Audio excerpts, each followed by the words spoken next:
just moved into my apartment in San Francisco, I was incredibly psyched to buy my first houseplant. So I drove to the local plant store in search of the perfect specimen. When I opened up the doors of the greenhouse, I was blown away by how many types of plants there were. After walking down aisles and aisles of choices, a particular olive tree caught my eye. I was smitten. I had to have her.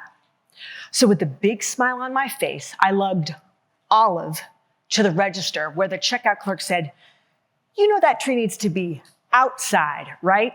It needs a ton of sun and you can't water it more than every 10 days. Thinking a plant is a plant, sun, water, I got this. Then as soon as I arrived home, I placed Olive in a far, dark corner of my bedroom where I could gaze at her lovingly. But it wasn't the right fit. As the weeks progressed, my beloved tree started shedding her leaves and wilting from a lack of sun. She became limp and lifeless. I knew exactly how she felt. I had felt that same way too. As a young girl, I was an artist and a dreamer. I choreographed dances, I drew magical landscapes, and I yearned to perform on stage. After school, I escaped into a local field of flowers where I sang to my imaginary fairies. I felt alive. I felt free. But skipping through fields of flowers can't last forever, especially when you come from a family of New Englanders who value education above all else. Almost everybody in my family either went to Harvard, worked at Harvard, or both. So as the firstborn grandchild born on both sides, I knew exactly what was expected of me. My job was to become a hard-working student athlete worthy of an Ivy League education. But I had no hope, and I mean no hope, of getting into Harvard or any other Ivy League school for that matter. Why? Because I panicked during spelling quizzes. I agonized over simple math problems, and I was terrified of being called on in class. I felt stupid and alone, an outcast, shunned by my peers. The pressure was so intense that I ended up developing a minor ulcer, stabbing me every time I swallowed. Luckily, with medicine and time, the symptoms went away, but that was just a simple Band-Aid. Needless to say, the pressure to perform steadily increased. Then, things got worse in 7th grade when I received my first ever letter grade, a C+ on a history test. I knew right then that my future was not in that field of flowers. It was in the classroom. I realized that I may not be headed for Harvard, but if I really put my nose to the grindstone, I might be able to conquer my crippling anxiety, earn better grades, and receive the acceptance and praise that I desperately wanted. So I got to work. I studied twice as hard as my peers, spent hours on homework assignments, and attended after-school tutorials. I desperately tried to overcome what I now know was an undiagnosed learning disability by working myself to the bone. I was hell-bent, but I missed out. No more hanging out with my family after dinner to watch our favorite shows. No more singing along to the radio during car rides. Too distracting, I needed to study in the back seat. No more free time. I was in pursuit of grades, praise, and fitting in. By the end of middle school, I became a gold star worshiping type A kid. I was playing 3 varsity sports, was captain of field hockey and lacrosse, and was elected student council president. I did it all. I even won several academic and athletic awards along the way. But man, was I beat. I mean, I was completely exhausted from pushing myself to the limit. After curating the most perfect application, I was accepted at my top choice boarding school. Thrilled, but I was also terrified. Now I was in the big leagues, so I threw myself into my studies with renewed purpose. And once again, I became a tri-varsity athlete, president of my junior class, I sang in 2 choruses and was the top admissions tour guide, confidently ushering groups around campus with grace and ease. But at this private elite school, I was just one of many overachievers. So many of us pushed ourselves to the point of breaking because we had an unwritten secret agreement. Whoever slept the least the night before and took the most advanced placement classes won. It was Ivy League or bust.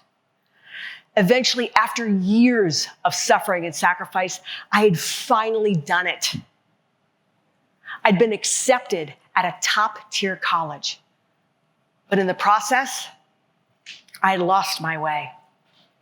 I had lost sight of who I really was. I had completely abandoned what made me, me. Yes, I admit, I was incredibly proud of my accomplishments. I got to wear an exclusive sweatshirt, and I was thrilled when my parents bragged about me. But at what cost?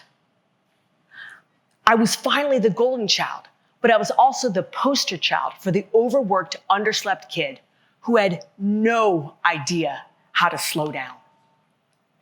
I had checked all the boxes. I had done everything right, but was at a loss for how to live the rest of my life. There's no manual for what to do when the treadmill stops. After earning my master's degree in education, I moved to San Francisco, where I became a substitute teacher, flitting from campus to campus in hopes of finding a full-time position. I stumbled upon a specific preschool where I happily spent the next 14 years. I was finally in heaven. Why?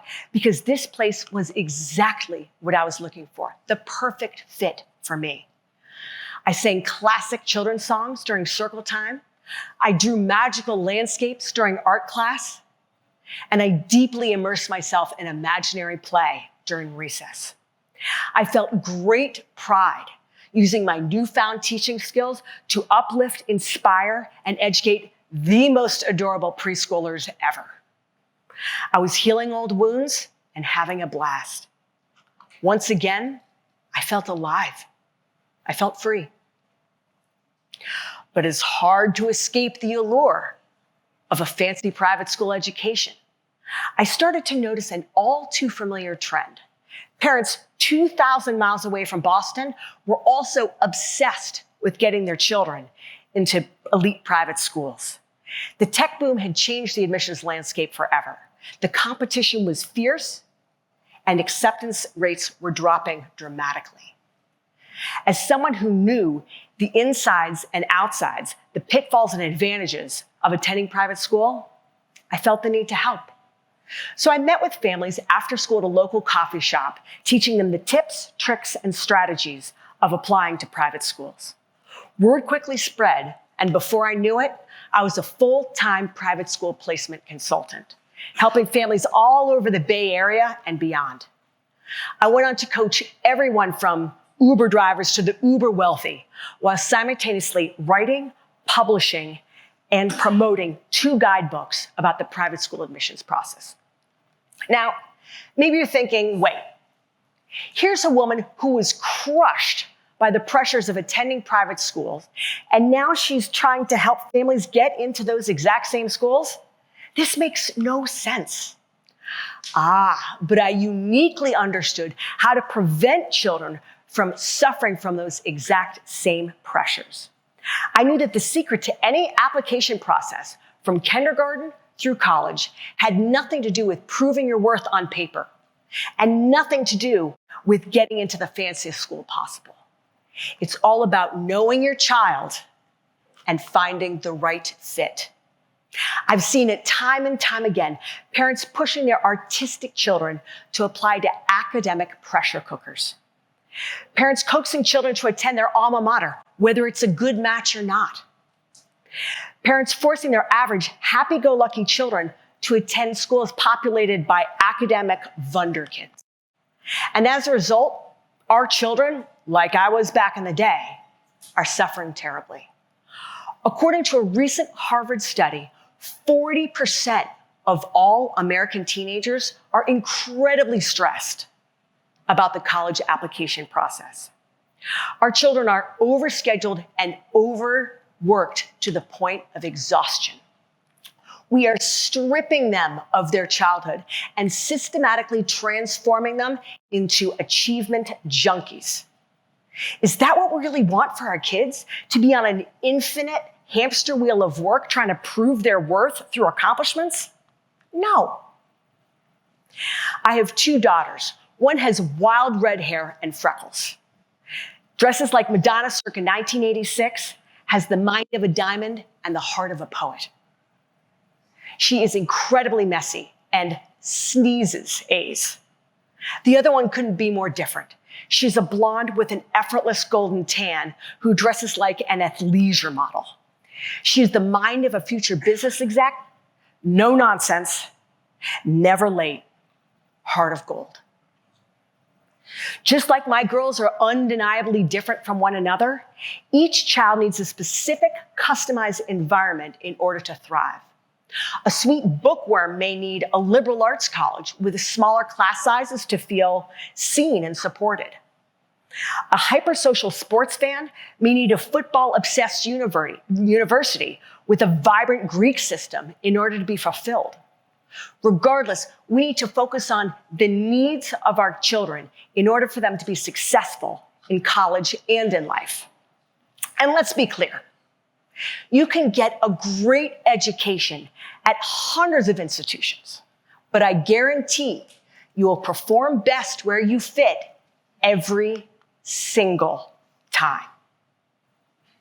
Our world needs all kinds of professionals to prosper. Farmers, doctors, writers, and yes, even preschool teachers who love flowers and fairies are all essential to the overall well-being of our society. Too many of us are blindly chasing careers like finance on Wall Street or tech startups in Silicon Valley. For some of us, that's a perfect fit career, but not for all of us. We need to honor the unique talents, passions, and skill sets of our children to build a vibrant and robust future. All of us want what's best for our kids. That's why we're so fixated on fancy private schools in the first place, right? But why is that? Think about the people you love the most. Would you love them more if they went to a more prestigious college? And what about the people, the most successful people you know in your life? Do you know where they went to college? Did they even go to college at all? Which brings me to one of my favorite people, my brother. School wasn't designed for his type of brain, and as a result, he really struggled. But my brother is a brilliant writer, talented musician, and a visionary storyteller with a work ethic that is unparalleled. After years of skill building and dedication, he became an award-winning TV commercial producer and director without ever stepping foot onto a college campus.